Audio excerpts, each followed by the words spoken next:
ते काही लोक हरल्याबद्दल फटाके फोडायला लागले.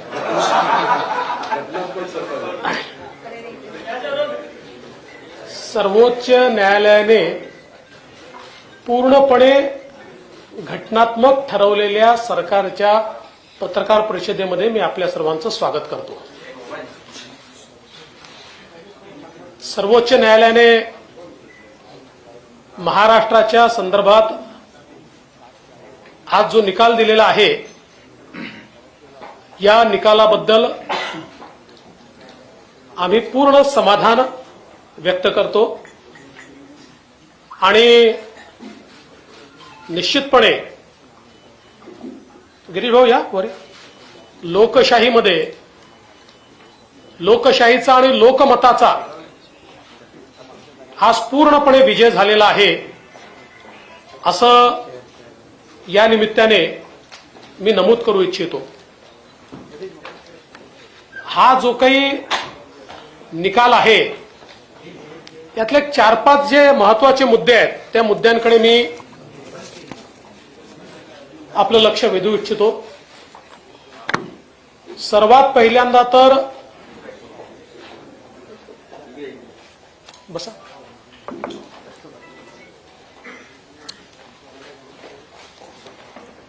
सर्वात पहिल्यांदा तर महाविकास आघाडीच्या मनसुब्यावर पूर्णपणे पाणी फेरत सर्वोच्च न्यायालयाने स्पष्टपणे सांगितलेलं आहे की स्टेटस को एंटे करता येणार नाही, उद्धव ठाकरेंना पुन्हा मुख्यमंत्री बनवता येणार नाही.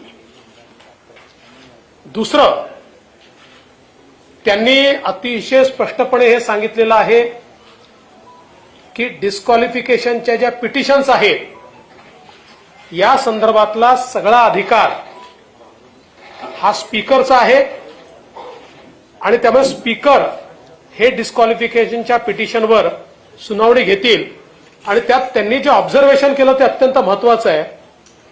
देर are no extraordinary circumstances in the instant case that warrant the exercise of jurisdiction by this court to adjudicate disqualification petition. The speaker must decide the disqualification petition. त्यामुळे याच्यामध्ये कुठलाही एक्स्ट्रॉर्डिनरी सिच्युएशन नाही. त्यामुळे सुप्रीम कोर्टाने याच्यामध्ये हस्तक्षेप करण्याला नकार दिलाय आणि ते स्पीकरचे अधिकार हे स्पीकरलाच दिलेले आहेत. दुसरं, हे सगळं डिस्क्वालिफिकेशनचे पिटिशन सुरू असताना ज्यांच्या विरुद्ध पिटिशन सुरू आहेत अशा आमदारांचे सगळे अधिकार हे पूर्णपणे त्यांना आहेत असं देखील अतिशय स्पष्टपणे म्हटलेलं आहे किंवा त्यांना right to participate in house regardless of pendency of any petition of their disqualification. आणि जी काही हाऊसचे प्रोसिडिंग चालतील वगैरे याचा डिस्क्वालिफिकेशनचा जो काही निकाल आहे त्याच्याशी काही संबंध राहणार नाही असं सांगितलेलं आहे. त्यामुळे ज्यांच्या विरुद्ध डिस्क्वालिफिकेशनची पिटिशन या ठिकाणी चालू आहे त्यांना सगळे अधिकार आहेत हे स्पष्टपणे या ठिकाणी सर्वोच्च न्यायालयाने सांगितलेलं आहे. त्यानंतर एक अजून महत्वाचं ऑब्झर्वेशन आहे की ज्यामध्ये त्यांनी इलेक्शन कमिशनला पूर्णपणे अधिकार आहेत हे स्पष्टपणे सांगितलेलं आहे आणि regardless of disqualification petition proceedings election commission स्वतंत्रपणे निर्णय हा या ठिकाणी घेऊ शकतं. त्यामुळे जे इलेक्शन कमिशनच्या निर्णयावर किंवा त्यांनी केलेल्या प्रोसिडिंग्सवर जे प्रश्नचिन्ह निर्माण करण्याचा प्रयत्न उद्धव ठाकरे यांच्या गटाने केला होता तो पूर्णपणे चुकीचा आहे हे यातनं स्पष्ट झालं आहे. आणि हे अतिशय स्पष्टपणे त्यांनी असं म्हटलंय की the speaker and the ECI are empowered to concurrently adjudicate on the petitions before them under 10th schedule and under paragraph 15 of the symbols order respectively. आणि while adjudicating petitions under paragraph 15 of the symbols order, the ECI may apply a test that is best suited to the facts and circumstances of case before it. म्हणजे सगळे अधिकार हे election कमिशनचे आहेत आणि त्याच्यामध्ये कुठलीही बाधा नाही, हेही या ठिकाणी अतिशय स्पष्टपणे सांगितलेलं आहे. त्यानंतर एक अजून महत्वाची गोष्ट की याच्यामध्ये for the purpose of 10th schedule political party कुठली आहे हे डिसाईड करायचे अधिकार देखील स्पीकरला देण्यात आलेले आहेत. याच्यामधला जी पॅराग्राफ जर आपण वाचला, the speaker would prima facie determine who the political party is for the purpose of adjudicating disqualification petitions under paragraph 2(1) of the 10th schedule where two or more factions claim to be the political party. त्यामुळे याही बाबतीत अतिशय स्पष्टपणे अधिकार हे स्पीकरला देण्यात आलेले आहेत. आणि सगळ्यात महत्वाचं, the governor was justified in inviting mister Shinde to form the government असं म्हटल्यामुळे आता हे सरकार पूर्णपणे कायदेशीर, आधी कायदेशीरच होतं, संवैधानिकच होतं, पण काही लोकांना शंका होती. मला असं वाटतं की सर्वोच्च न्यायालयाने त्यांच्या शंकेचं समाधान केलं असावं. अर्थात ते सर्वोच्च न्यायालयाला मानत असतील तर, आम्ही तर मानतो, ते मानत असतील तर त्यांच्या शंकेचं निश्चितपणे समाधान झालं असेल. आज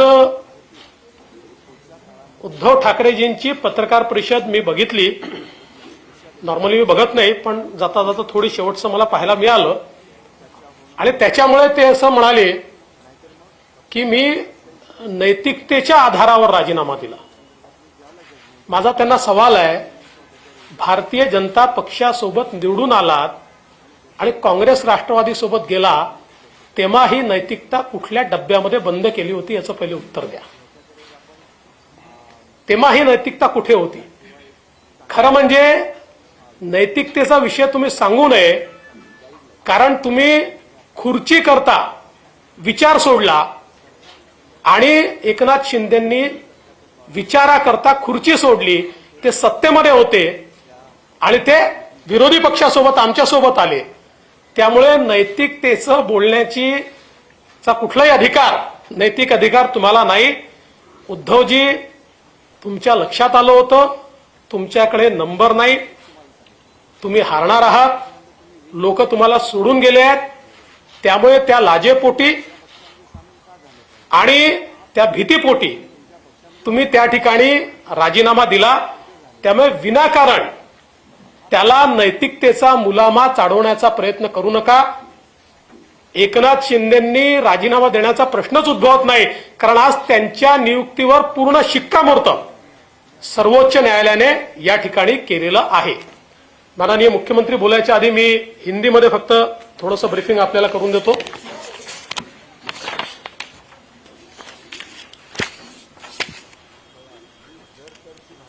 माननीय सुप्रीम कोर्ट ने आज महाराष्ट्र के मामले में जो डिसीजन दिया है उस पर हम पूर्ण तरीके से संतोष व्यक्त करते हैं. और अब किसी को भी ये शंका नहीं होनी चाहिए कि महाराष्ट्र की सरकार पूर्णतः संवैधानिक है, पूर्णतः लीगल है और ये पूरे संवैधानिक ताकत के साथ यहां पर कार्य कर रही है. जो ऑनरेबल सुप्रीम कोर्ट ने आदेश दिए हैं उसमें से चंद मुद्दे ये मैं ऐसा मानता हूं कि बहुत महत्वपूर्ण है. पहला मुद्दा, सुप्रीम कोर्ट ने यह कहा कि स्टेटस को एंटे नहीं किया जा सकता. उद्धव ठाकरे इन्हें वापस मुख्यमंत्री नहीं बनाया जा सकता. जो उन्होंने मांग की थी उनके पिटीशन में, यह बहुत स्पष्ट रूप से उच्चतम न्यायालय ने कहा है. दूसरा, उच्चतम न्यायालय ने कहा है कि डिस्क्वालिफिकेशन पिटीशन का फैसला ये स्पीकर करेंगे, ये फैसला सुप्रीम कोर्ट नहीं करेगा.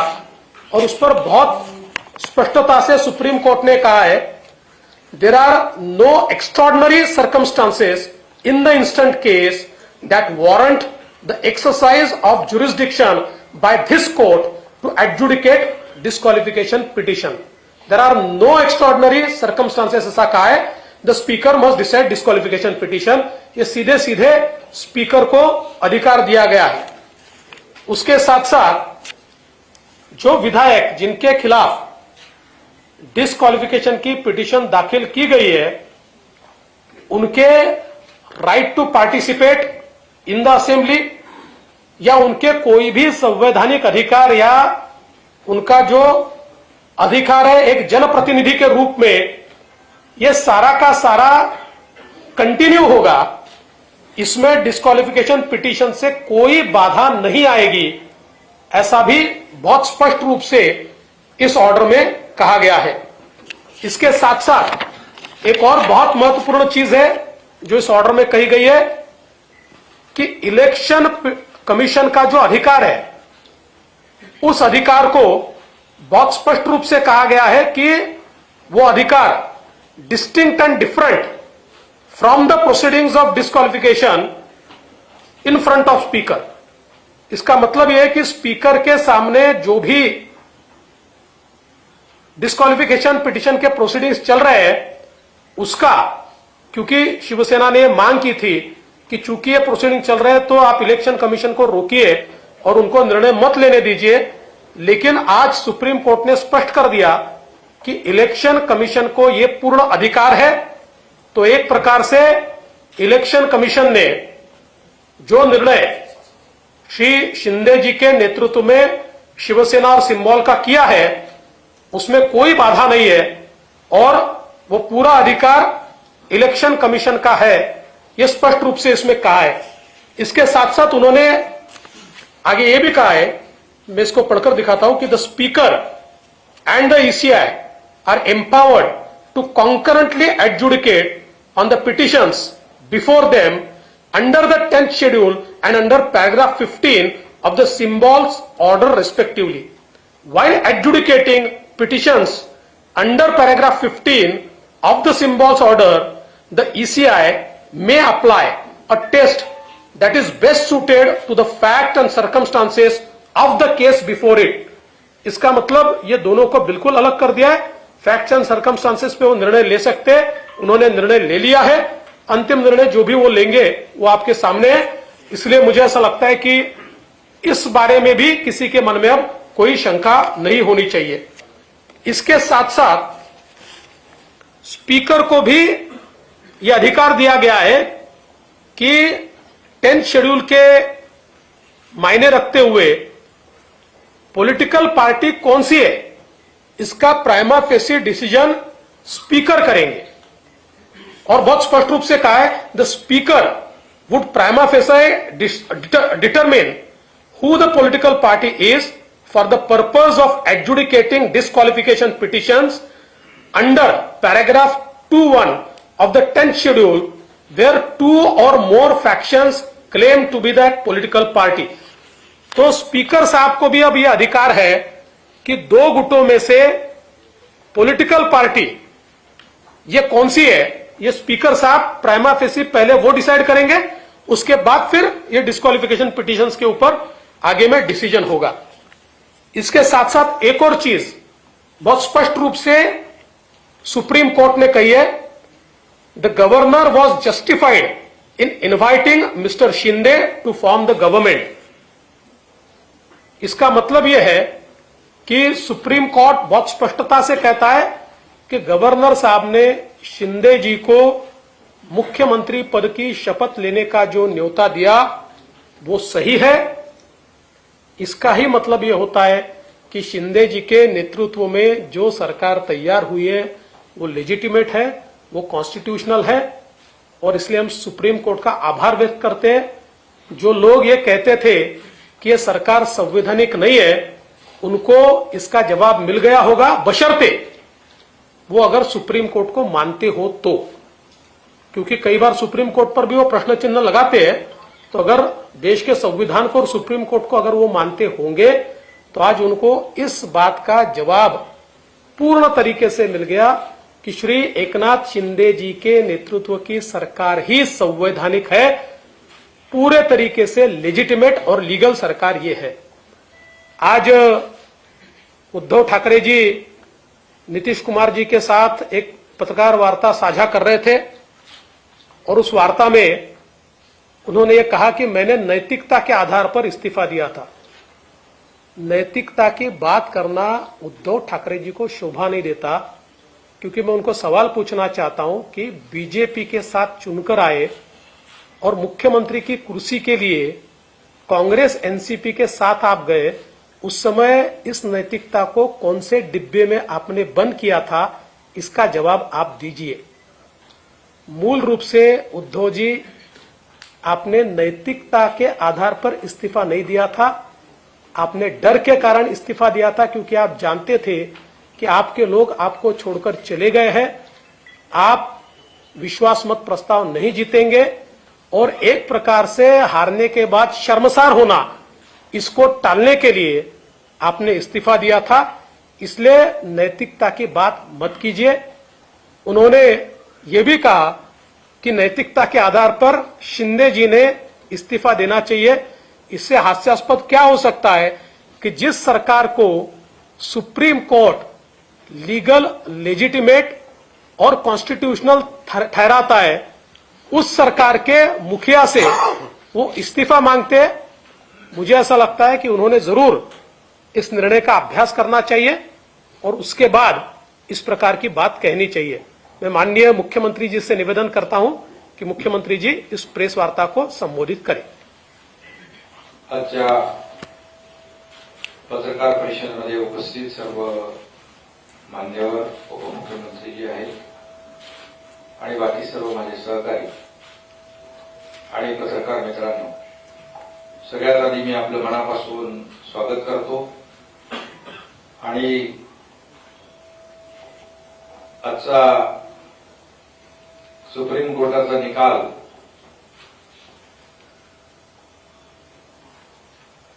आपल्या लोकशाहीमध्ये अपेक्षित असलेला निकाल लागल्याबद्दल मी आमच्या सगळ्यांना शुभेच्छा मलाही दिल्या, पण तुम्हालाही देतो शुभेच्छा सगळ्यांना। खरं म्हणजे अखेर सत्याचा विजय झाला आणि सुप्रीम कोर्टामध्ये आज आपण आलेला निकाल देखील पाहिला। त्याच्यामध्ये काही कायदेशीर आणि टेक्निकल बाबींचा उल्लेख आदरणीय देवेंद्रजींनी या ठिकाणी आपल्या समोर केलेला आहे। खरं म्हणजे आज आपण जर पाहिलं तर मी जेव्हा आपण मला विचारत होता त्यावेळेस मी सांगत होतो की लोकशाहीमध्ये बहुमताला महत्व आहे आणि या देशामध्ये कॉन्स्टिट्यूशन आहे, कायदा आहे, नियम आहे, सगळंच आहे आणि त्याच्या बाहेर कुणालाही जाता येणार नाही, हे माझे शब्द नेहमी आपल्याला आठवत असतील। आणि आम्ही सरकार जे स्थापन केलं ते पूर्णपणे कायदेशीर चौकटीत बसून कायदेशीर सगळ्या बाबींची पूर्तता करून आम्ही सरकार स्थापन केलं आणि बहुमताचं सरकार स्थापन झालं आणि आज सुप्रीम कोर्टाने त्याच्यावर शिक्कामोर्तब केलेला आहे आणि त्यामुळे अनेक लोक यापूर्वी घटनाबाह्य सरकार, बेकायदेशीर सरकार अशा प्रकारचं म्हणून स्वतःचे समाधान आणि स्वतःचे पाठ तोडून घेत होते, परंतु त्यांना आज सुप्रीम कोर्टाने एक घटनाबाह्य सरकार म्हणणाऱ्यांना चांगली चपराक दिली आहे आणि खऱ्या अर्थाने त्यांना घटनाबाह्य सरकार म्हणणाऱ्यांना कालबाह्य केलेलं आहे। आणि म्हणून आज आपला हा जो निर्णय सुप्रीम कोर्टाचा आलाय त्याचा मी मनापासून आणि आम्ही सगळ्यांनी स्वागत केलेलं आहे। शेवटी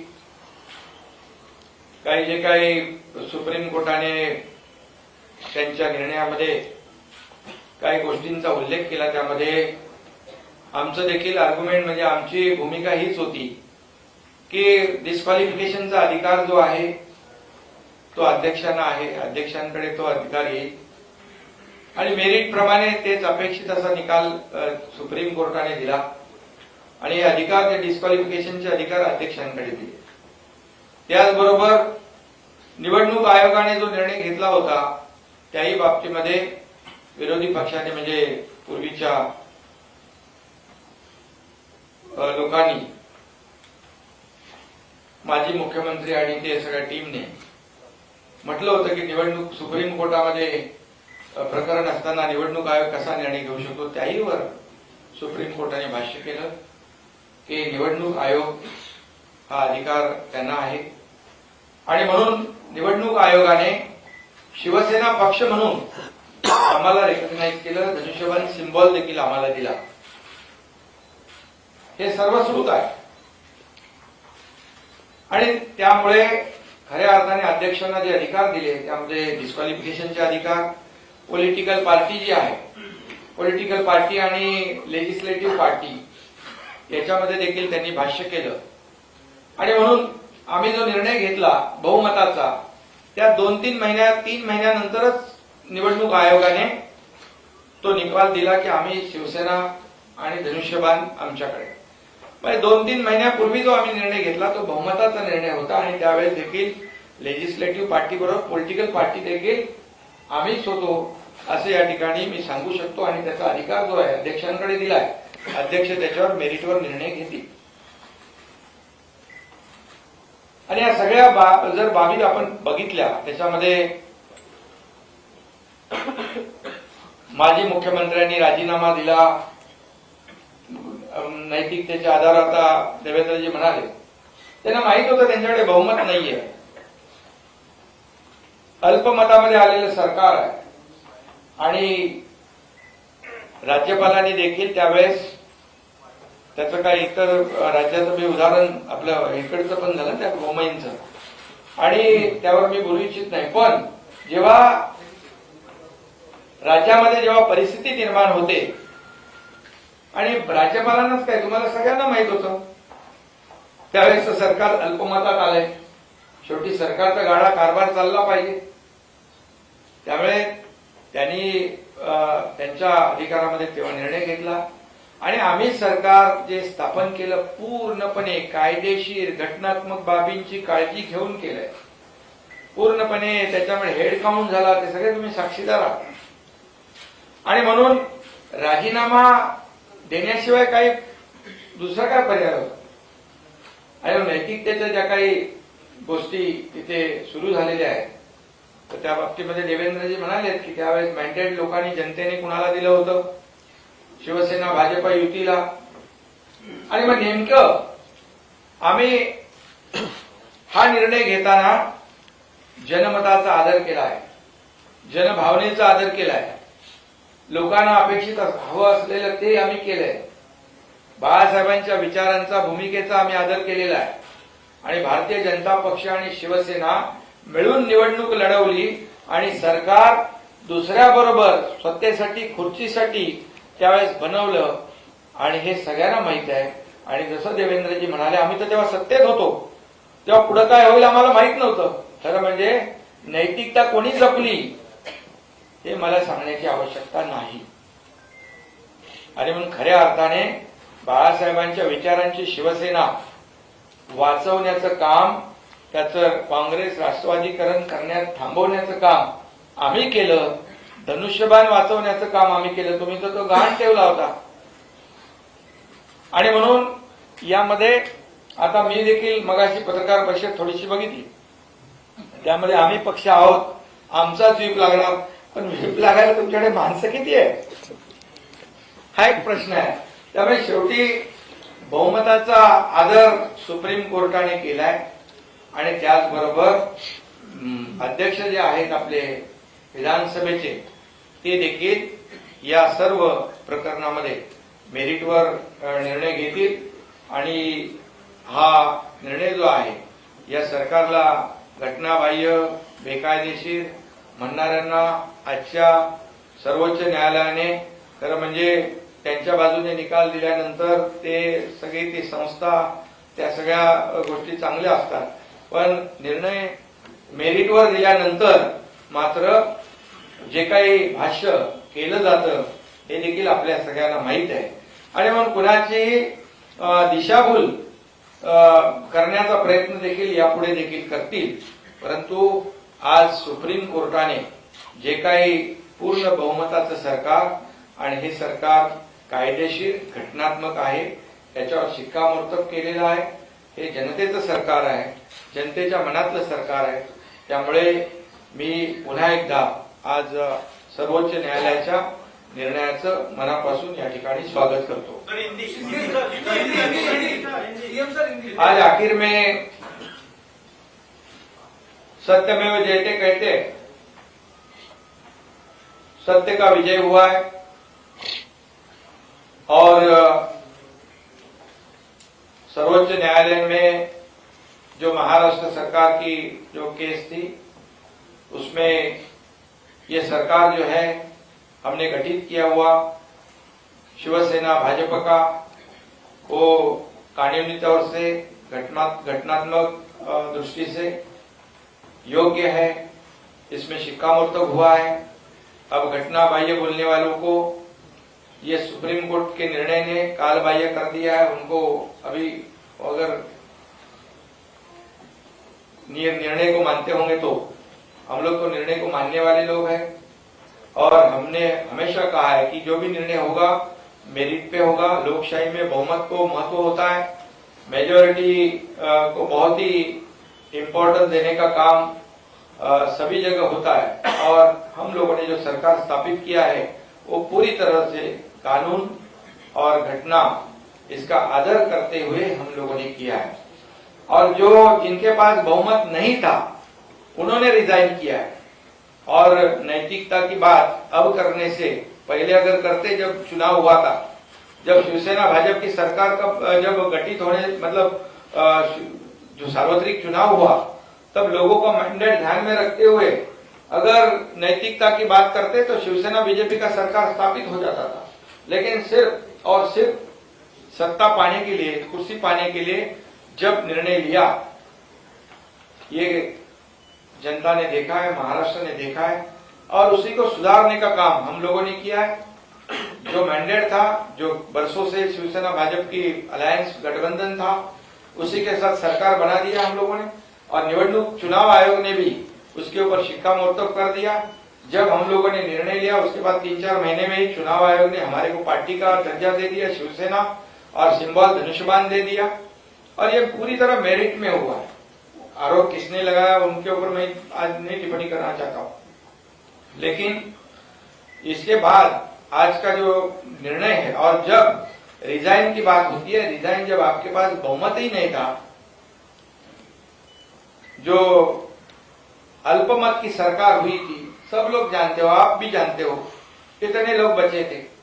और फिर एक बात कहूंगा कि लोकशाही में ये मेजोरिटी बहुत ही महत्वपूर्ण है. और तभी जाके उनको पता था कि हमारी हार हो जाएगी, पराभव हो जाएगा. और रेजिग्नेशन हुआ है. राज्यपाल गवर्नर महोदय जी ने परिस्थिति का जायजा लेने के बाद निर्णय लिया और उस निर्णय को भी जायज यहाँ पर ठहराया गया है. और इसीलिए मैं इतना ही आज कहूंगा, शिवसेना बचाने का काम, धनुष्यबाण जो कई वर्षों से बाला साहब ठाकरे जी की भूमिका जो है, आइडियोलॉजी बचाने का काम हम लोगों ने किया है. और इसीलिए जनता ने भी हमें बहुत ही सपोर्ट किया है. और इसलिए मैं फिर एक बार कहूंगा कि सुप्रीम कोर्ट के आज के निर्णय का मैं तहे दिल से फिर एक बार स्वागत करता हूं और धन्यवाद देना चाहता हूं. एक एक करून शांती के साथ.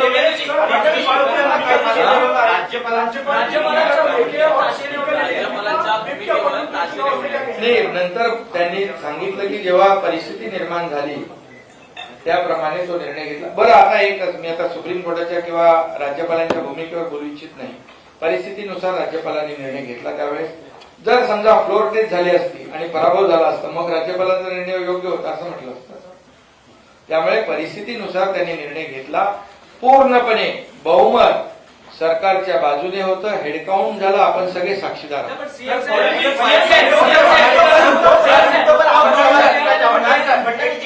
एक तो मुद्दा जो विप का चयन किया गया स्पीकर की तरफ से, उस पर सवाल उठाए गए, और दूसरा मुद्दा जो सरकार बनाने के लिए गवर्नर ने जो इनवाइट भेजा था, आपने दूसरा पैराग्राफ पढ़ा, लेकिन उसके ऊपर का पैराग्राफ कहता है कि governor was not justified in calling upon mister Thackeray to prove his majority on the floor of the house. तो इस मुद्दे पर क्या कहेंगे? देखिए, सवाल यह है कि सुप्रीम कोर्ट ने एक टिप्पणी की है, लेकिन इस टिप्पणी के बाद उसको उल्टा तो नहीं किया है. सुप्रीम कोर्ट ने उसको स्ट्राइक डाउन तो नहीं किया है. मूलतः यह होता है कि गवर्नर के सामने कुछ ऑप्शंस होते हैं. उदाहरण के तौर पर जो एक लैंडमार्क जजमेंट है बम्बई का, उस बम्बई के जजमेंट में सुप्रीम कोर्ट ने यह कहा कि जब भी ऐसी परिस्थिति आती है कि गवर्नर का एक सब्जेक्टिव सेटिस्फैक्शन होता है कि किसी सरकार के पास मेजोरिटी नहीं है, तो गवर्नर ने एमएलएस की परेड नहीं करना है, उन्होंने फ्लोर टेस्ट के लिए बोलना है. तो हो सकता है कि उसके आधार पर उस समय गवर्नर ने यह निर्णय लिया हो. अब ये निर्णय सही है कि गलत है, ये सर्वोच्च न्यायालय देख सकता है, उसके ऊपर टिप्पणी कर सकता है. कौन सी कंडीशन में गवर्नर ने उसका निर्णय लिया, ये गवर्नर साहब बता सकते हैं.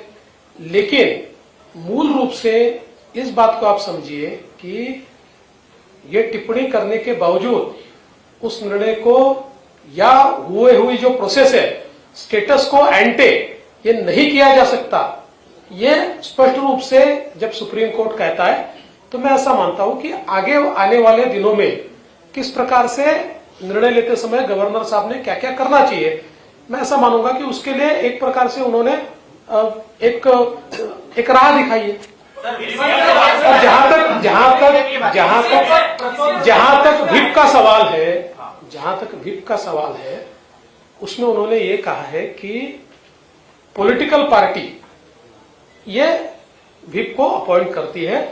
तो उन्होंने कहा एम्बिलिकल कॉर्ड ये उसको सीवियर नहीं किया जा सकता, उसको तोड़ा नहीं जा सकता. लेकिन पॉलिटिकल, हमारा इंटरप्रिटेशन बहुत स्पष्ट है. पॉलिटिकल पार्टी कौन है?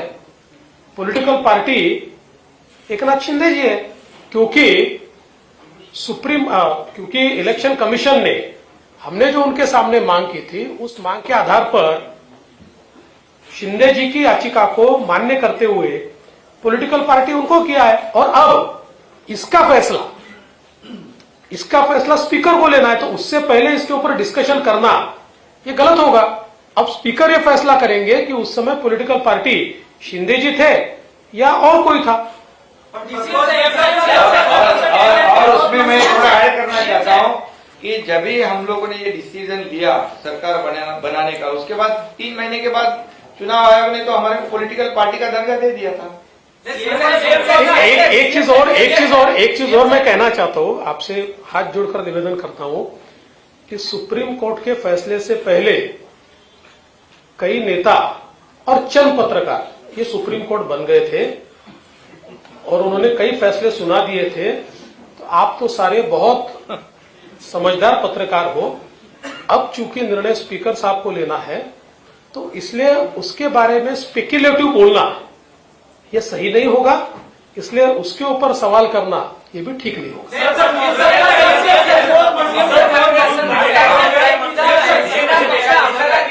आपल्याकडे नाव आहे, उद्धव ठाकरे आजही म्हणतात की हे पक्षाचं नाव आहे, ते माझंच आहे, हे मी कोणाला देऊ देणार नाही, हे कोण घेऊ शकणार नाही. ते आता सुप्रीम कोर्टाच्या वर आहे, निवडणूक आयोगाच्या वर आहे.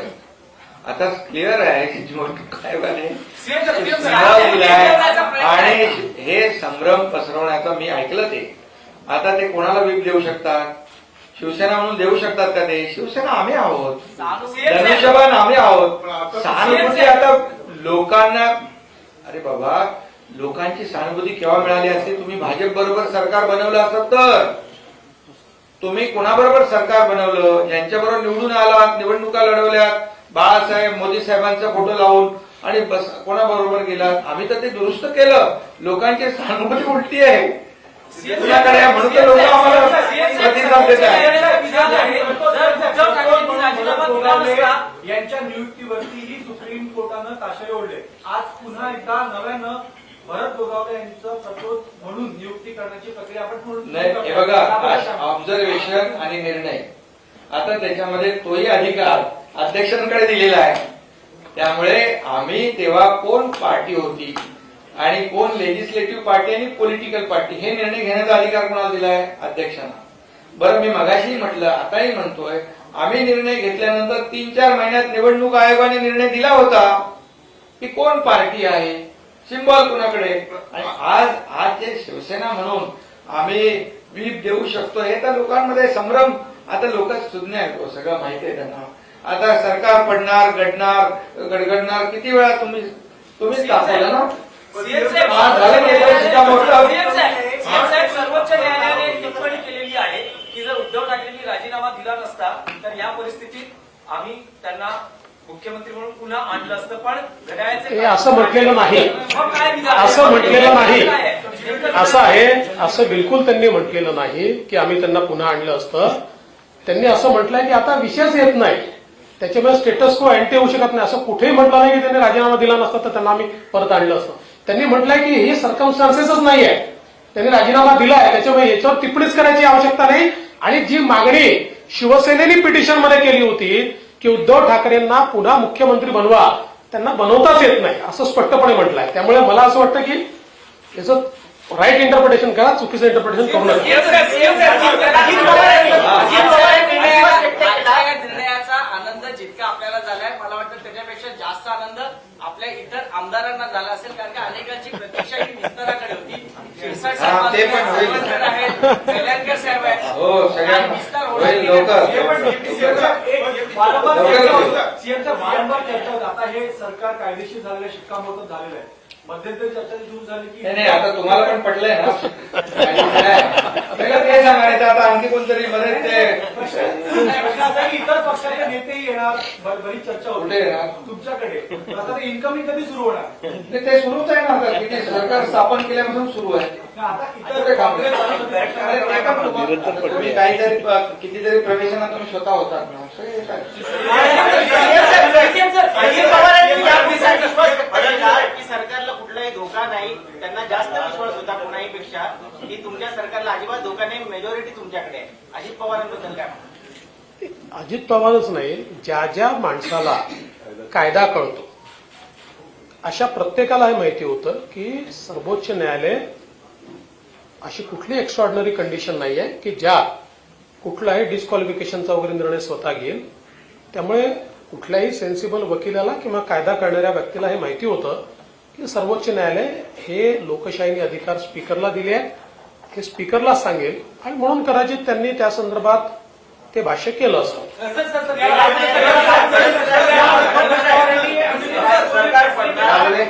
उद्धव ठाकरे ग्रुप के अन्य विधायकों ने फैसले के बाद आपसे संपर्क किया है आपके साथ जुड़ने के लिए? अरे भैया, अभी तो फैसला अभी हुआ है ना. अभी संपर्क तो अभी उसके ऊपर अभी मैं भाषण नहीं करना चाहता हूँ.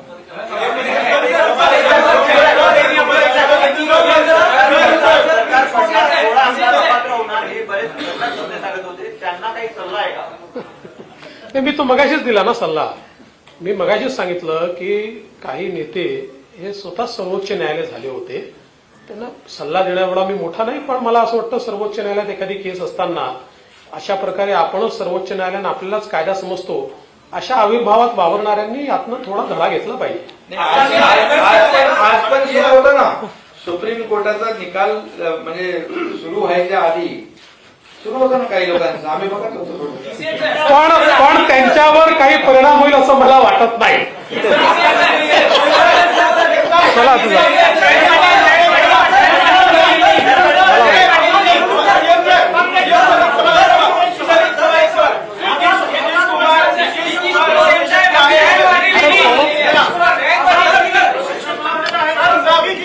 अरे भाई, नीतीश कुमार हम लोग कोई भी शिवसेना बीजेपी यहाँ महाराष्ट्र में मजबूत है और फिर चुनाव लड़ेगी, पूरे मेजोरिटी के साथ जीतेगी.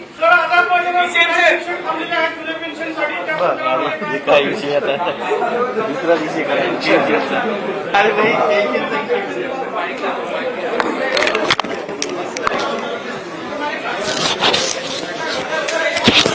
निघाले सर.